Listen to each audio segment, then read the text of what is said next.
Professor Petsinis, thank you very much for joining our interview series. Thank you very much, too. Let me start right away with the first question. What are the key factors driving the rise of populist movements in the Balkan countries, such as Serbia, Croatia, and Montenegro? And how do these factors differ from those in Western Europe? Well, I think that depending on, I think that according to, first of all, we can start the question of definition of populism, because because if we start with Serbia, I would reckon that if we think of populism as regardless of whether you study populism with a more discursive perspective, like, for example, Ernesto Laclau, or from the more from Kasmuda's perspective, for example, the ideational approach to populism, I think that in these countries we don't have a genuine populist. We don't have genuine populist political actors on the basis of a solid anti-establishment underpinnings, focusing on both domestic and international politics. For example, in the case of Serbia, I would see the leading right-wing the Serbian Progressive Party mostly as a cartel, an established right-wing party. Then with certain elements of anti-establishment rhetoric, especially regarding international, global, and European institutions, but I wouldn't exactly classify it as a per se populist political actor. Then in Croatia, we have the case of the Domovinski Pokret, or Homeland Movement, which currently is government, another right-wing party, which currently is a government partner to HDZ, the Croatian Democratic Union. This party has incorporated a powerful anti-establishment rhetoric since its formation in 2020, including especially questions of ethno-nationalism, gender-related issues, nativism, and relations between church and state, but also powerful anti-abortion and pro-life components. But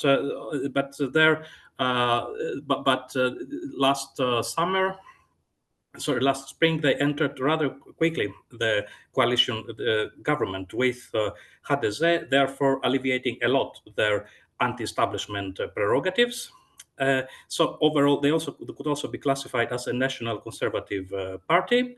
Then we also have in the case of North Macedonia, because Montenegro is a case that I have not studied to a great extent recently. So if I can cover the case of North Macedonia, you have an interesting case of a left-wing populist party, which is the party of Levica. And you can also have, from a left-wing perspective, but also comprising a nationalist component, as well as a preference for the BRICS, BRICS global alliance in international politics. And then you also have elements of right-wing populism under the umbrella of VMRO, of leading VMRO, although there have been the new leadership has trying to put a check under these trends. Now, if there are different elements, yes, there are some elements of difference which have to do with the persistence of ethno-nationalism in all these societies, internal divisions. Also, in the case of Croatia, you have to do with the impact of sociocultural factors such as the Vatican contracts with the Roman Catholic Church, which also strengthen anti-LGBT and pro-life tendencies within the populist and radical right or national conservative circles in this country. Professor, can you look at the camera, please? Yes. Right. Secondly, how do you interpret the relationship between the rise of right-wing populism in Central and Eastern Europe and its influence on domestic ethnopolitics, particularly in terms of shaping public narratives and minority groups and immigration? I think that it depends again on the context. It depends on the context. And speaking of Central and Eastern Europe, is such a wide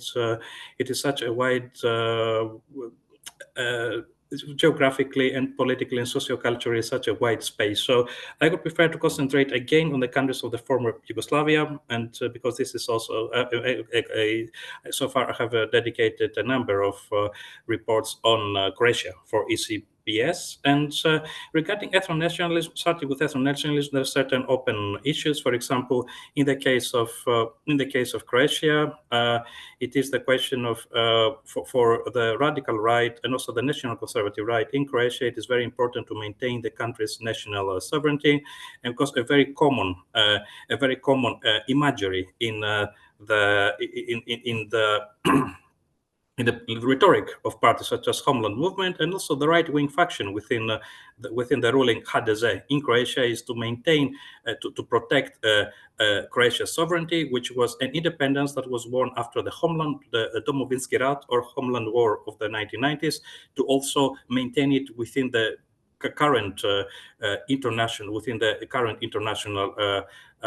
context, and therefore to remain sovereigntist, to maintain Croatia's sovereignty also within international alliances such as the NATO or especially the EU. And in Serbia, of course, we have the questions of the status of Kosovo and the protection of the ethnic Serbian minority in Kosovo, ethnic Serb minority in Kosovo, as well as the cultural monuments in Kosovo, which also fuels ethno-nationalist tendencies and provides plenty of material for right-wing populist forces. And so there are these specific, more contextual ethno-nationalist issues that fuel a lot this particularistic ethnopolitics in these societies, which fuel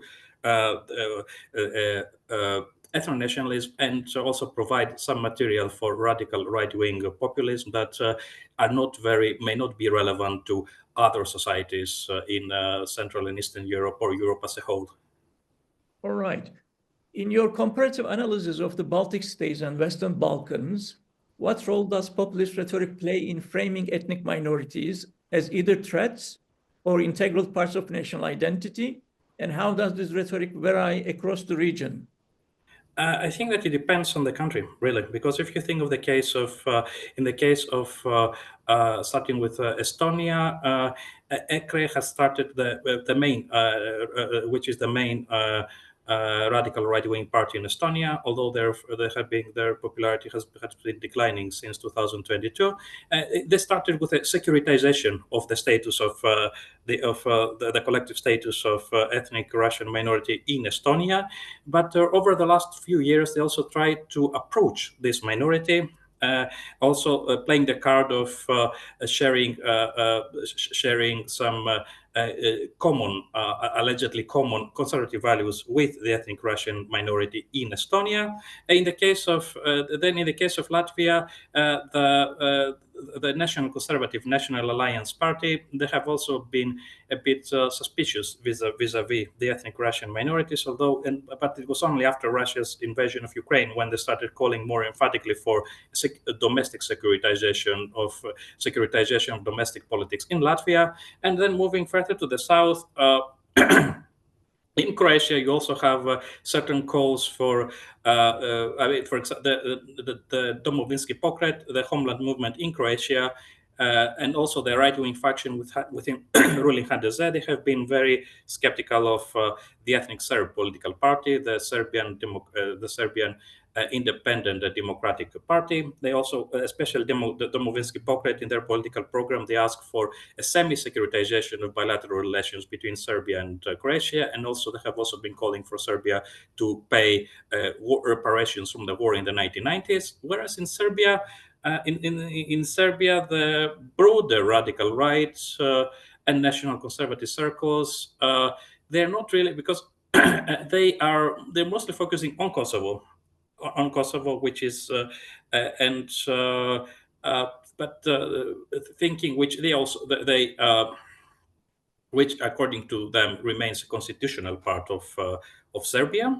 Serbian territory, but otherwise thinking of domestic when it comes to the ethnic Hungarian community in Vojvodina, for example, which have started quite extensively. They're no longer seen as a threat. And other minorities, there has been some suspicion about the Bosniaks of Sanjak, but overall, they tend to put a greater aspect on Euroscepticism. Euroscepticism and the position of their alleged commitment to protect Serbia's sovereignty in European and global politics, rather than targeting ethnic minorities in the same way that it was happening in the 1990s, for instance. Given your discussion of Euroscepticism and populism, how the populist parties in Central and Eastern Europe balance their critiques of the EU's influence on sovereignty with their need to engage with EU frameworks on issues like ethnic minority rights and migration? Well, I think that it depends. Again, I would like to concentrate mostly on Croatia and Serbia, because these are the countries that I have been because I prepared mostly about these two countries for this conversation. It depends. For example, thinking of Croatia, the homeland movement is rather rigid regarding the protection of national borders by the state themselves and not by the EU. Then they're against the EU's common defense politics, and also this political party, since its early formation, had been skeptical of the EU's intervention. For example, the Venice Commission and also the Venice Commission of the Council of Europe before accession to the EU for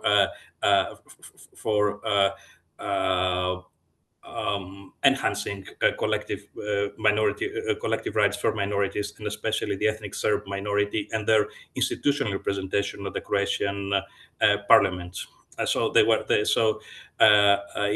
is one more dimension of their sovereignties. And thinking of Estonia and Latvia, in Latvia, parties such as the National Alliance during the early beginnings, they were quite skeptical also of what they saw as EU's interventionism that would contest the ethnic democracy pattern which is applied in Latvia, and it was the same thing in Estonia. But nowadays, I think that again, it depends on the context. It depends on the context. In the context, for example, in Serbia, in Croatia, there is a greater stress on by Domovinski Pokret, although insisting on their ethno-nationalist principles. They mostly concentrate on domestic politics, how to keep the ethnic Serb minority party out of the halls of power without indirectly blaming the EU for that. As for Serbia, as for Estonia and Latvia, as I mentioned, the context becomes rather complex, because on the one hand, in Estonia, EKRE, they had tried to approach the ethnic Russian community during the last couple of years, but of course Russia's invasion of Ukraine changed quite a few things in this respect. So again, there is no uniform pattern here. Right. To what extent do populist leaders in the Balkans utilize nationalism and historical narratives to consolidate their power, and how does this impact regional stability? I think that it depends again on the context. Because in Serbia we clearly have the question of Kosovo, which all political parties, also the leading SNS and Alexander Vucic, they programmatically regards defense of Kosovo, effective reintegration of Kosovo into the Serbian state structure, and also the protection of the Serb minority and the Serbian cultural monuments in this region as a top priority. So it is very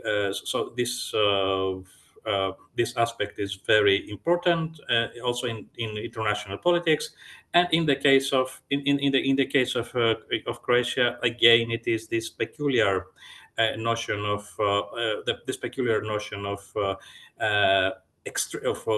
staunch sovereignties that the main stress should be put on the Croatian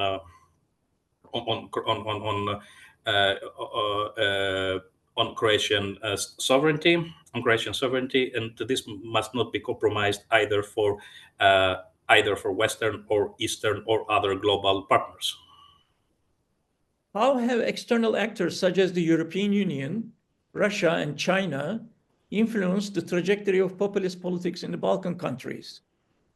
Well, I think that it depends really again on the context, because in the case of Serbia, right-wing populist actors, they're very much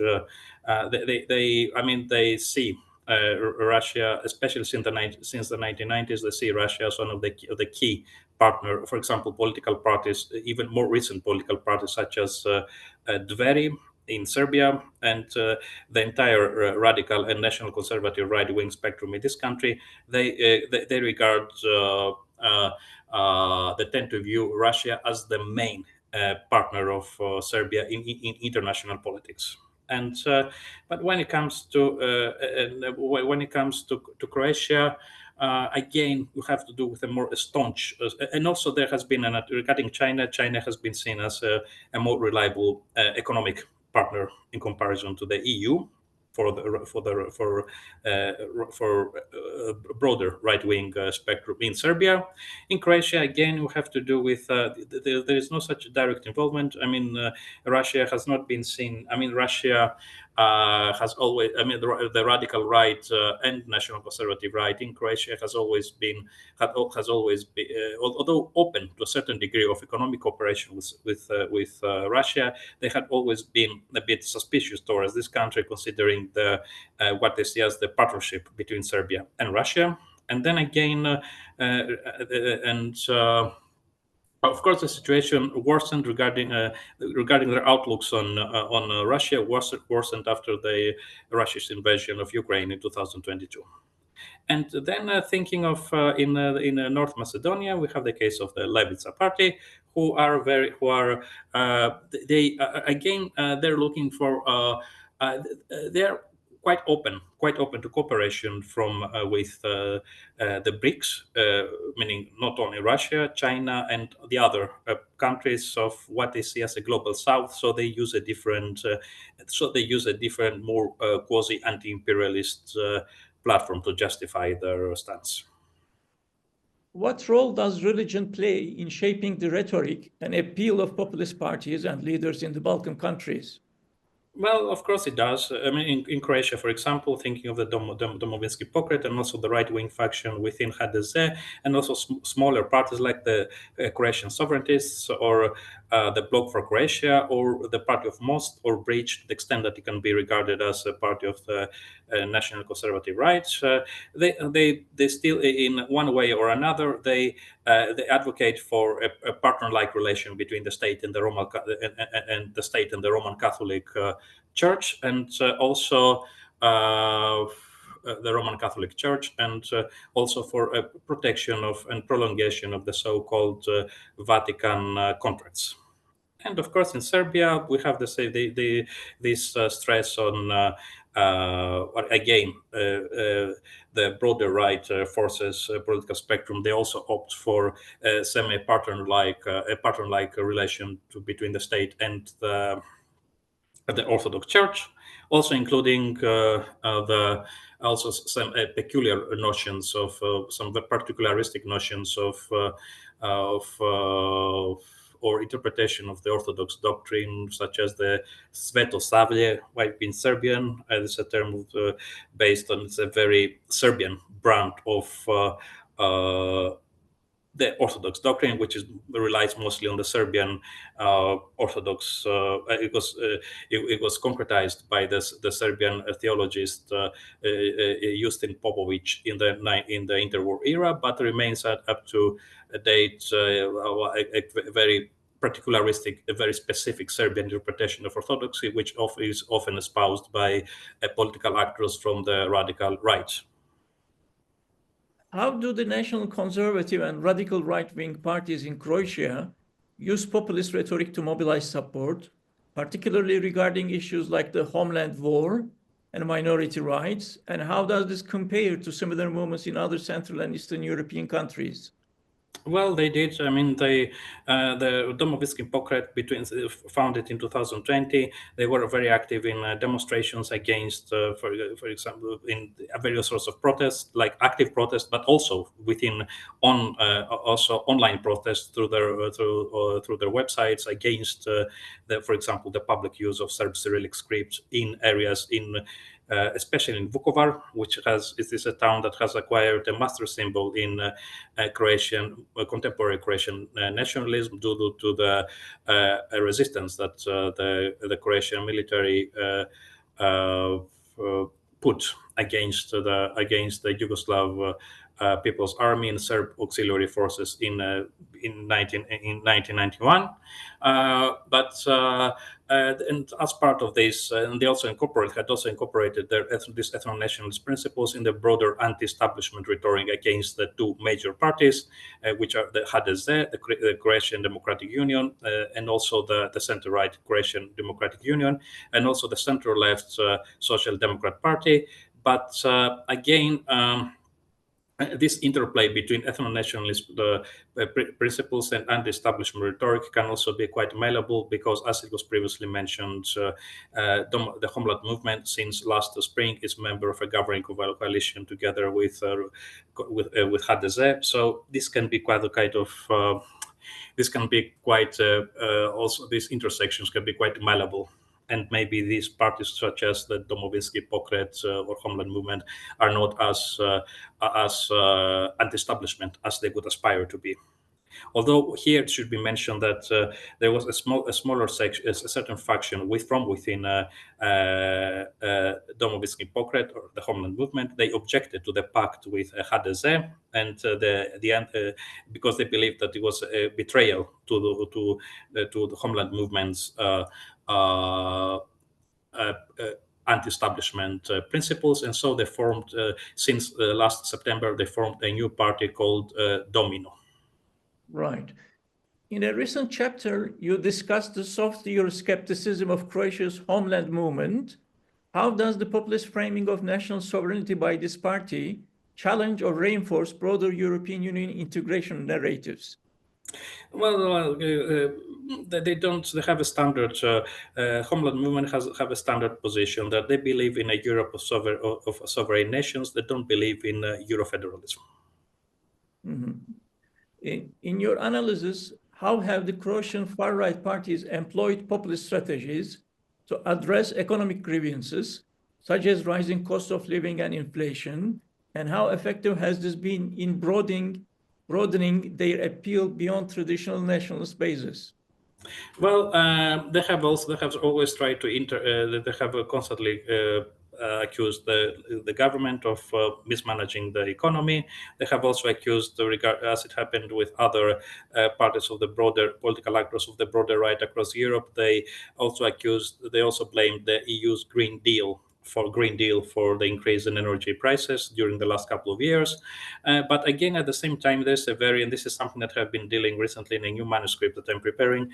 There has been a very powerful stress on at the same time on ethno-nationalist underpinnings, meaning that the Homeland Movement's critique on the alleged mismanagement of the economy very much focuses also on the revitalization of regions, Croatian regions such as Slavonia, especially, or Lika, or parts of Croatia, parts of Dalmatia, meaning all these parts of the country that were ravaged by the war, where there is a large percentage of the population, well, not large percentage, but there is a rather dense frequency of wartime veterans or people or wartime invalids among the population, and these are some of the main target groups for the party. And there's also together with this critique on the alleged mismanagement of the economy by HDZ and the Social Democrat Party in the past, there exists the party has also promotes a more concrete program for the support for the economic support towards these specific categories of the population, especially the war veterans from the Homeland War. Right. According to Euroactiv, Zoran Milanovic, got the highest score achieved by a presidential candidate since the independence of Croatia in 1991. How do you explain this huge success in a second term of his presidency?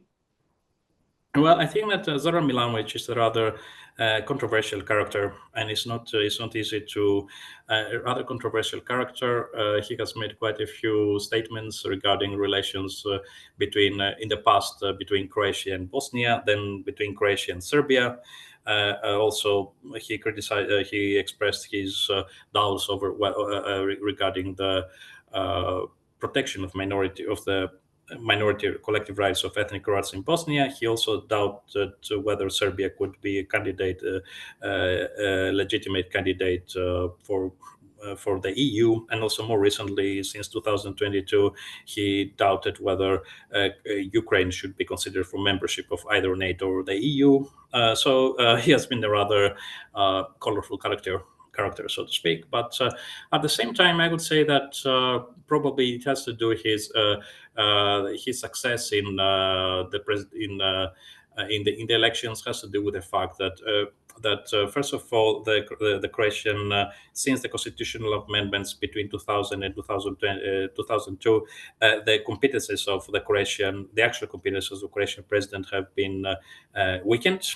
So there is no so the current Croatian president has a lot more limited competences in comparison, say, to Franjo Tudjman's term in office in the 1990s. So it is, I wouldn't call it. So there's this semi-parliamentary arrangement, whereas the president may not be exactly a decorative item, but definitely has more limited competences in comparison to the prime minister.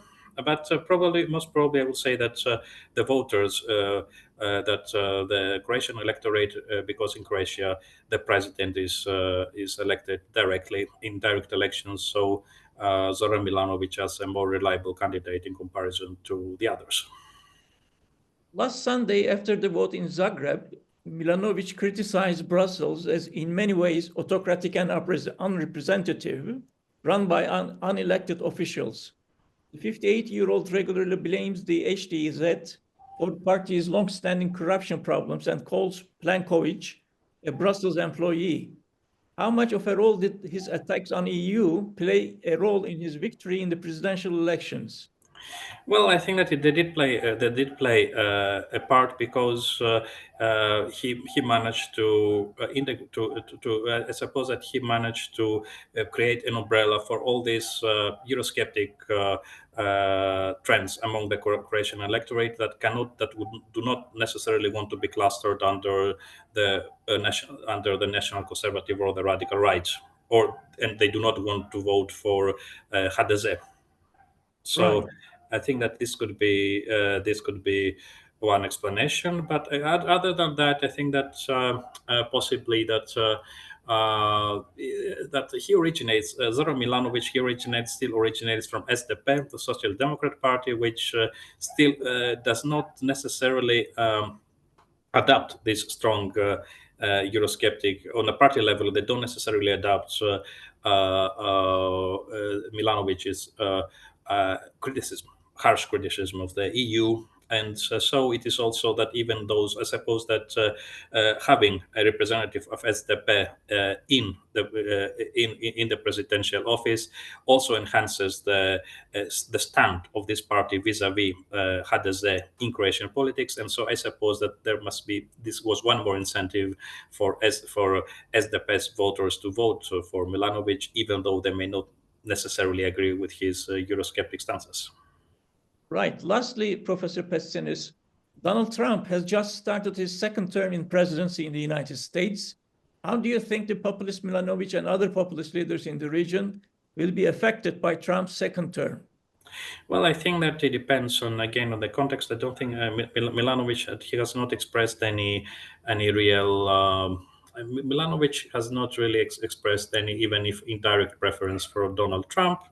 Now in Serbia, thinking of the political establishment, mostly in this case of the ruling SNS, the Serbian Progressive Party under President Aleksandar Vučić, I think they may look for a better deal regarding Kosovo under Donald Trump's term in office. This is what they're opting for. Right. Professor Petsinis, thank you very much for your time. Thank you very much too. You're welcome.